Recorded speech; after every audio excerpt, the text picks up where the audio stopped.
Welcome back. Once again, I'm joined with Dr. Troy Kimsey, surgical oncologist with Phoebe. Dr. Kimsey, before we went to break, we were talking about breast cancer, but now I'd like to talk specifically about the most deadliest cancer to date, and that's lung cancer. When we talk about lung cancer, there's really two things. There's really screening for risks and then identifying early symptoms.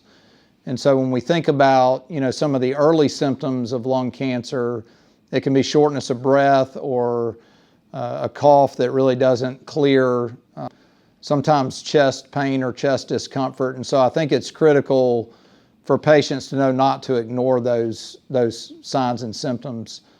Other than that, it's really trying to identify risk factors and get people appropriately screened. And let's talk about those risk factors. What are the main risk factors? Yeah, by far, smoking is the highest risk factor worldwide for lung cancer.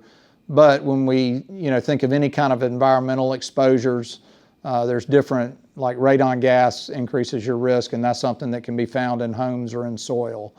Asbestos exposure, there's different chemicals. Obviously, pollution is something that we worry about being a risk factor. And then also just genetics. So if you have a family history of lung cancer, that needs to be something you're aware of and know that that increases your risk. Let's just remind them again how important all these cancer screenings are for early prevention. So there's only a handful of cancers that we can actually effectively screen for.